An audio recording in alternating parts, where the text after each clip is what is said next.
గురుగారు మరో ఉత్తరం చూద్దామండి. భీమవరం నుండి రాజేష్ పంపించారు. వసంత పంచమి రోజున చిన్నారులకు ముహూర్తంతో నిమిత్తం లేకుండా అక్షరాభ్యాసం చేయించవచ్చా అని అడుగుతున్నారు.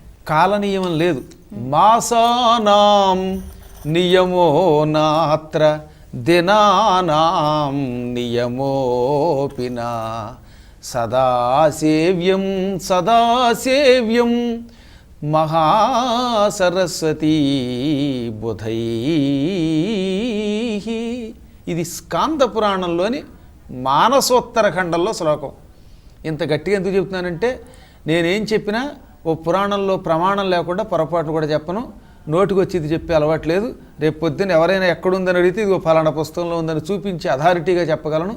అమ్మవారి అనుగ్రహం వల్ల బాల్యం నుంచి ఈ 18 పురాణాలు మస్తకమే పుస్తకం అక్కర్లేకుండా కంఠస్థం వచ్చాయి కనుక అదంతా తల్లి అనుగ్రహం అనుకోండి.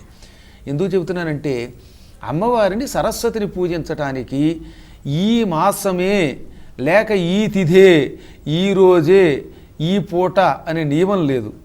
కానీ అక్షరాభ్యాసానికి మాత్రం కొన్ని తిథులలో చేస్తే అద్భుత ఫలితం పిల్లలకు వస్తుంది. సహజంగా ఎప్పుడైనా ముహూర్తం చూసుకు చేయటం మంచిది కదా.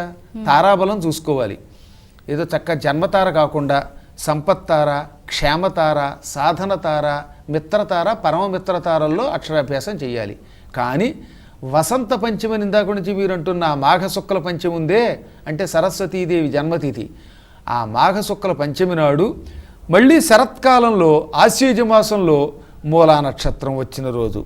ఈ 2 రోజులలోనూ సరస్వతీదేవిని పూజించి అక్షరాభ్యాసం పిల్లలకి చేయిస్తే ఇంకా వాళ్ళకి తిరుగుండదు. దానికి నక్షత్రంతో పని లేదు, ముహూర్తంతో పని లేదు, వారంతో పని లేదు, వర్జ్యంతో పని లేదు, దుర్ముహూర్తంతో కూడా పని లేదు. ఆ రోజు ఎప్పుడైనా చెయ్యొచ్చు. ఇంకా ముఖ్యం, సరస్వతీదేవికి ఉన్న ఆలయాల్లో చేస్తే చాలా మంచిది. ఆలయ ప్రాంగణంలో ఇంట్లో కంటే బాగా. అందుకే అప్పుడు మా ఆలయం ప్రణవపీఠం అంటేనే మహాసరస్వతి, మహాలక్ష్మి, మహాలలిత 3 అమ్మవార్ల యొక్క నిలువెత్తు విగ్రహాలతో ఉన్న పీఠం. ఈ శరత్కాలంలో మూలా నక్షత్రం రోజు ఒకటి, మాఘపంచమి ఒకటి, ఆ రోజుల్లో అశేషంగా వచ్చి పడిపోతారు మా పీఠానికి అక్షరాభ్యాసం చేయించుకోవడానికి. కారణం ప్రమాణంగా చెప్పారు. ఆ 2 తిథులలోనూ అక్షరాభ్యాసం జరిగితే ఇంక తిథి, వార, నక్షత్ర, వర్జ్య, కరణాదులతో సంబంధం లేదు. అప్పుడు అక్షరాభ్యాసం చేయించుకున్న వాళ్ళంతా కూడా జ్ఞానులవుతారు అని చెప్పినవాడు పైగా ఎవరు? కృష్ణుడు. కాబట్టి నిస్సందేహంగా మీరు అడిగిన ప్రశ్నకి సమాధానంగా ఆ రోజు చేయించుకోవడం చాలా మంచిది. అది గొప్ప ముహూర్తం. ధర్మ సందేహాలు కార్యక్రమంలో మరో చిన్న విరామం.